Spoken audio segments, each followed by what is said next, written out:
And we're back, folks. Chris Waters here on the main stage at GameSpot's E3 2013 coverage. And it's my pleasure to welcome Brian Fleming, founder of Sucker Punch Studios and producer on inFamous Second Son, to the stage. Brian, good to have you.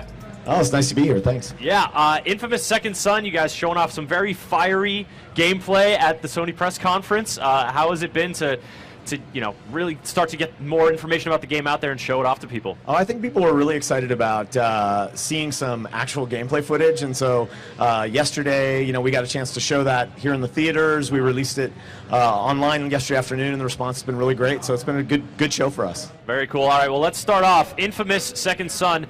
It's got the infamous name, it's got that spirit, but whole new protagonist, different time frame as well. Yeah. So lay the groundwork for folks as we check out this trailer. So, this game takes place certainly in the inFamous universe, but it's a new origin story, and the protagonist this time is Delson Rowe. He's a 24-year-old kid who kind of grew up in the Pacific Northwest on a reservation in the shadow of his older brother, who happens to be the town police officer, and you saw him a little bit in the trailer from the press conference. He's got an older brother I never would have guessed. Yeah. He is, in fact, the second son. That's exactly right. So, so Delson has kind of always been the underachiever of the family, and early in the story, he discovers that he's one of the hunted. He has the conduit gene, and he develops superhuman abilities. And so society in the intervening years has not gotten friendlier to people with these superhuman abilities. No, it's 7 years after the end of the last game, and so the government does what the government would do, which is it creates a rapid response force to try and contain anyone who exhibits these superhuman abilities. And so Delson quickly finds himself a target of that group. Yeah, and these guys are not doing a very good job containing him. So we saw just like a quick melee attack, sort of a stealth attack almost, but then this little teleport forward. Can you talk a little bit about the abilities that we're seeing as that Delson is unleashing? Well, Delson's first power in this game, and there are going to be multiple, but his first power is the ability to control and transform himself into smoke. And so here he's using it as a weapon, but he can also transform himself into smoke, and allows him to dash through and attack people. If he can rematerialize while he's going through you, he can slam you to the ground. So there's a really wide variety of things that smoke is good for. Here we're going to use smoke to dash through the ventilation system and get up to the top of the building, for example. So certainly some new mechanics for inFamous fans. I really like that because, traversal of these open worlds is such an integral part of the inFamous gameplay experience, and that's a neat little trick to, is that fun to sort of explore the ways that, new powers can enable new ways to get around? Yeah, it's actually, I think for us, it's the most important ability for any power set is how does it affect your ability to navigate through the world. I know on the last game people loved grinding on rails, and in this game I think the use of smoke to navigate, again, will be another highlight. You can see he just navigated off that bridge as it collapsed out from under him using, again, his smoke. Here he's going to transform into smoke and then glide across this enormous expanse. Now, you keep saying smoke, but where there's smoke, there's fire, and his arms were turned into fire. He's got this like fire chain thing going on here. That's, he certainly has, forced by his circumstances, he has to hone his abilities for attack. Yeah, I think that when we think of smoke, we think of that as the power source, and how it manifests as kind of smoky, fiery damage and navigation. And these guys, it's interesting because the government troops that he's fighting against, they seem to be wielding some powers themselves. They do, and it really presents, I think, some of the more interesting thematic questions. If there's a group of people who are considered enemies, but then there are other superpowered people chasing them down, why is that okay, and where should the balance lie there? If the government is demonizing those with superpowers and yet using people with superpowers for their ends,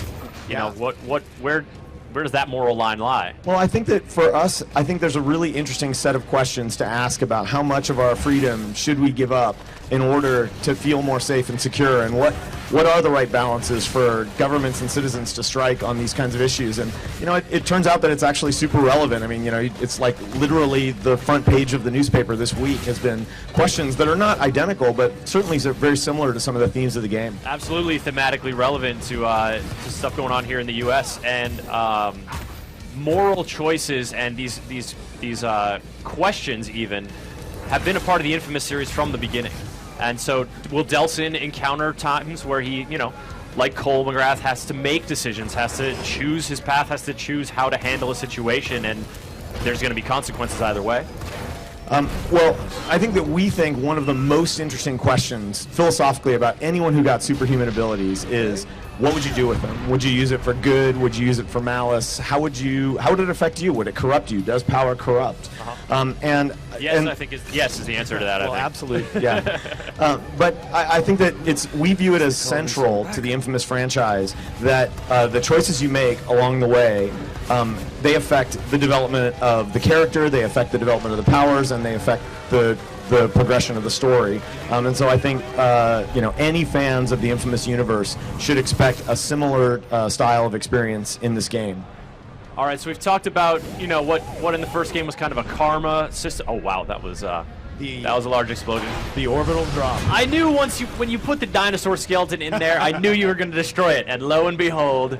Sorry, T-Rex. Yeah. So one of the other systems in inFamous that people really sort of cotton on to, and you alluded to a little earlier, is the skill system, and how as you go through the game, you grow in terms of your powers and your abilities. I imagine you don't want to get too specific about that stuff at this point, but what are you trying to recast that in any way, or do anything new for Second Son that you learned from inFamous? Well, I think the most important change for us is that Delsin doesn't just have one power set this time. We're certainly here talking and showing the smoke power set, but Delsin's unique kind of singular ability in this is that he can encounter anybody else who's superhuman and draw the powers out of them and take on a variant of those powers himself. So a huge part of the progression is going to be acquiring and then mastering new power sets along the way. So smoke is just the first. And we saw the guards using what maybe looked like kind of an earth power, like creating those ledges as an elevated sniping position, and so maybe we'll see that one. And I imagine you guys are those moments where you discover a new power, you meet someone with something new. That must be a pretty exciting moment. Well, I think what you should expect is that there will be a pursuit. That you're going to need to figure out who these people are, find them, and then acquire their powers. Hopefully with their. Anyway, yes. Yeah. So here we're going to look at the trailer and excuse me, the First Son, and this relationship, I imagine, is going to be pretty key to the story, to the setting of the game.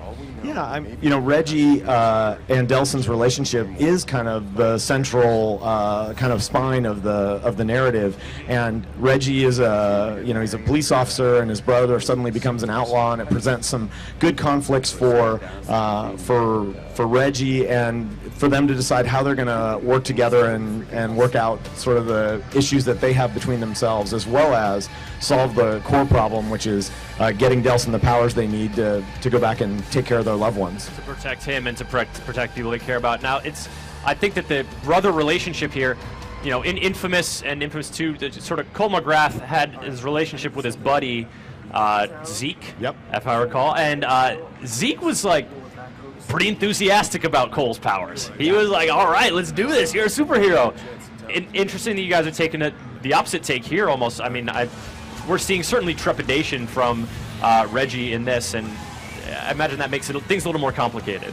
Well, I think Delsin's personality is he's the kind of guy who's a little more excited about having powers maybe than Cole was. Delsin's been convinced his entire life that he was destined for greatness, and this is just kind of his moment. So he's pretty darn excited. I was right all along. He's really excited to have powers, and I think that Reggie is more cautious about that. In fact, he's a real non-believer in it.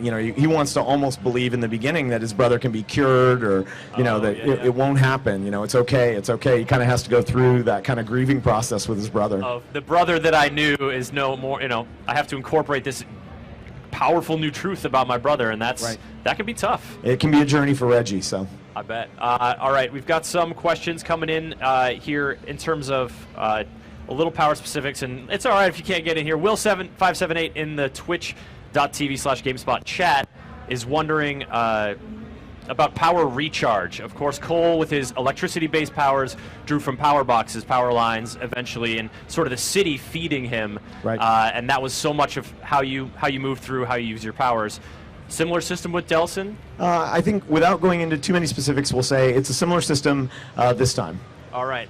Frozen Synapse in the chat.